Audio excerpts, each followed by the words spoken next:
Hello' everyone, কি খবৰ আপোনালোকৰ? আশা কৰোঁ সকলো ভালে আছে। আৰু আজি মই এটা নতুন ৰেচিপি লৈ আহিলোঁ আৰু সেইটো হৈছে ময়দাৰ হালোৱা। আৰু আপোনালোকে বাৰু ময়দাৰ হালোৱা বনাই খাইছেনে? আৰু যদি নাই খোৱা এই ভিডিঅ'টো চাই বনাই খাবচোন, বিৰাটেই সোৱাদ লগা হয়। আজি যিহেতু চবে বৰাত আছিল আৰু সেইবাবে মই চবে বৰাত উপলক্ষে ময়দাৰ হালোৱা বনাইছিলোঁ। আৰু কেনেধৰণে বনালোঁ তাৰ ভিডিঅ' এটি কৰি আপোনালোকৰ ওচৰলৈ লৈ আহিছোঁ। আৰু লগতে এই ভিডিঅ'টোৰ জৰিয়তে মই আপোনালোকক সকলোকে চবে বৰাতৰ শুভেচ্ছা জনালোঁ। আৰু এতিয়া বলকচোন মই কেনেধৰণে বনালোঁ চাই লওক। প্ৰথমতে মই ইয়াতে ড্ৰাই ফ্ৰুটছ অকণমান লৈছোঁ। মই ইয়াতে কাজু, এলমণ্ড আৰু কিচমিচ লৈ লৈছোঁ। আপুনি নিজৰ পচন্দ অনুযায়ী ইয়াতে পিস্তা বা যিকোনো ধৰণৰ ড্ৰাই ফ্ৰুটছ দিব পাৰে বা শুকান নাৰিকলো দিব পাৰে।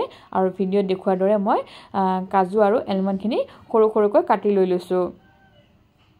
এতিয়া গেছত মই কেৰাহী এখন বহুৱাই দিছোঁ আৰু তাত মই অকণমান ঘি দি দিছোঁ।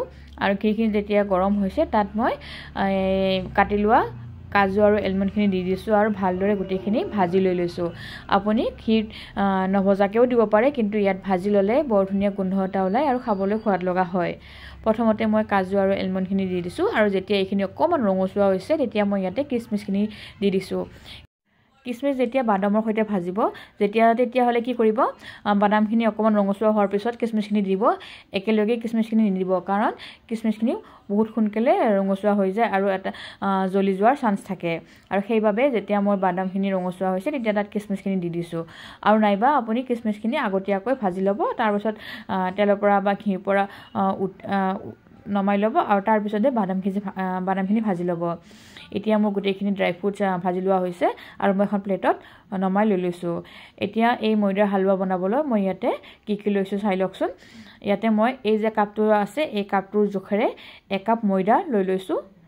আপুনি যিকোনো ধৰণৰ বাতি বা ঘৰত ব্যৱহাৰ কৰা কাপ লৈ ল'ব। 1 কাপ ময়দা লৈছোঁ আৰু সেই ময়দাৰ জোখেৰে মই ইয়াতে 1 কাপ চেনি লৈ লৈছোঁ। মই গুড়ি চেনি ব্যৱহাৰ কৰিছোঁ, আপুনি গোটা চেনিও ব্যৱহাৰ কৰিব পাৰে। গুড়ি চেনি ল'লে অকণমান সুবিধা হয় হালোৱাখিনি বনাওঁতে। আৰু মিঠাটো আপুনি নিজৰ পচন্দ অনুযায়ী কম বেছি কৰি ল'ব পাৰে। আপুনি নিজৰ পচন্দ অনুযায়ী ইয়াতে ৰিফাইন তেল দিও হালোৱাখিনি বনাব পাৰে, নাইবা ঘিও ব্যৱহাৰ কৰিব পাৰে। মই ইয়াতে আধা তেল দিছোঁ আৰু আধা ঘি দি বনাইছোঁ। আৰু লগতে নিজৰ পচন্দ অনুযায়ী আপুনি ড্ৰাই ফ্ৰুটছ লৈ ল'ব। ড্ৰাই ফ্ৰুটছখিনি আপুনি নভজাকৈও দিব পাৰে, কিন্তু ভাজিলে সোৱাদটো ভাল হয়। আৰু লগতে ইয়াতে আপুনি নিজৰ পচন্দ অনুযায়ী ইলাচি বা ডালচেনি দিব পাৰে, কাৰণ মই ইলাচি বা ডালচেনি কেতিয়াবা ভাল নাপাওঁ, সেইকাৰণে দিয়া নাই। ইয়াতে প্ৰথমতে মই ৰিফাইন তেল দি দিছোঁ আৰু মই ইয়াতে আধা ঘি ব্যৱহাৰ কৰিছোঁ, কিন্তু তাৰ এই যিখিনি মই ঘি ব্যৱহাৰ কৰিম তাৰ পৰা মই এতিয়া আধা ঘি দি দিছোঁ আৰু আধা ঘি মই থৈ দিম, সেইখিনি মই পিছত ব্যৱহাৰ কৰিম। এতিয়া যেতিয়া তেল আৰু ঘিখিনি গৰম হৈ আহিছে তেতিয়া ভিডিঅ'ত দেখুৱাৰ দৰে মই ময়দাখিনি দি দিছোঁ আৰু হেতাৰে ময়দাখিনি লৰাই আছোঁ। এইখিনি সময়ত আপুনি একেৰাহে ময়দাখিনি লৰাই থাকিব। প্ৰথম অৱস্থাত ময়দাখিনি অকণমান ভিডিঅ'ত দেখুৱাৰ দৰে লাম্পছ হয়, মানে গুটি গুটি হয়, আৰু আপুনি একেৰাহে যেতিয়া লৰাই থাকিব পিছত এইখিনি নোহোৱা হৈ যায়। ময়দাৰ হালোৱা বনালে আপুনি এটা কথাই মনত ৰাখিব যে ময়দাৰ হালোৱাখিনি আপুনি লৰাই থাকিব লাগিব। আচ্ছা, আপোনালোকেও বাৰু এনেধৰণে হালোৱা বনাইছেনে? আৰু যদি নাই বনোৱা তেতিয়াহ'লে এই ভিডিঅ'টো চাই আপোনালোকে বনাবচোন, খাবলৈ বিৰাটেই টেষ্টি হয়। আৰু আপোনালোক যদিহে মোৰ এই চেনেলটোত নতুনকৈ আহিছে তেতিয়াহ'লে প্লিজ ছাবস্ক্ৰাইব কৰি দিব আৰু লগতে কাষতে থকা বেল আইকনটো প্ৰেছ কৰি দিব। আৰু ভিডিঅ'বোৰ চাই ভাল লাগিলে ফ্ৰেণ্ড আৰু ফেমিলিৰ মাজত ভিডিঅ'বোৰ শ্বেয়াৰ কৰি দিবলৈ নাপাহৰিব। এতিয়া আপোনালোকে ভিডিঅ'ত দেখিছেনে, একেৰাহে মই লৰাই থকাৰ পিছত ময়দাখিনি ধুনীয়াকৈ মানে যিখিনি গুটি গুটি হৈছিলে সেইখিনি নোহোৱা হৈ গৈছে। আপুনি হেতাৰে এনেধৰণে মাজে মাজে লৰাই মানে ভাঙি ভাঙি দি দিব। আৰু প্ৰায় 5 পৰা 8 মিনিটমান সময় মই মিডিয়াম টু ল' ফ্লেমত মই এই ময়দাৰ হালোৱাখিনি ভাজি আছোঁ। আৰু তাৰপিছত ভিডিঅ'ত দেখুৱাৰ দৰে ধুনীয়াকৈ একগোট খাইছে। যেতিয়া এনেধৰণে একগোট খাব তেতিয়া গম পাব যে হালোৱাখিনি ভজা হৈ গৈছে আৰু বৰ ধুনীয়া গোন্ধ এটা আহে, তেতিয়া গম পাব যে এইখিনি ভজা হৈ গৈছে। আৰু এতিয়া মই ইয়াতে চেনিখিনি দি দিম। মই গুড়ি চেনি ব্যৱহাৰ কৰিছোঁ। গুড়ি চেনি ব্যৱহাৰ কৰিলে ময়দাৰ সৈতে চেনিখিনি সোনকালে মিহলি হৈ যায়। আপুনি গোটা চেনি ব্যৱহাৰ কৰিব পাৰে। গোটা চেনিখিনি দি উঠি আপুনি অকণমান সময় বেছিকৈ ভাজিব লাগিব। এতিয়া মই ময়দা আৰু চেনিখিনি ভালদৰে লৰাই আছোঁ।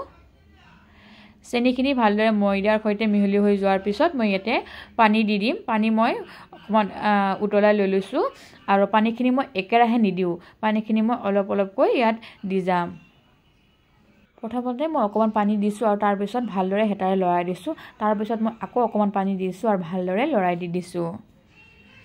আচলতে কি হয়, আপুনি যদিহে একেবাৰে পানীখিনি দি যায় তেতিয়াহ'লে ইয়াত লাম্পছ হৈ যায় আৰু ময়দাৰ হালোৱাখিনি ইমান এটা সোৱাদ লগা নহয়। অলপ অলপকৈ পানী দিলে হালোৱাখিনি বৰ ধুনীয়া কোমল হয়। অলপ অলপকৈ পানী দিছোঁ আৰু দি পেলাই মই ভালদৰে গোটেইখিনি হালোৱা মিহলাই লৈ লৈছোঁ। এয়া মই যে ঘি ৰাখি থোৱা বুলি কৈছিলোঁ, এই ঘিখিনি এতিয়া মই দি দিছোঁ আৰু ঘিখিনি দি উঠি মই ভালদৰে হালোৱাখিনি মিহলাই লৈ লওঁ। আৰু শেষত মই ইয়াতে ড্ৰাই ফ্ৰুটছখিনি দি দিছোঁ।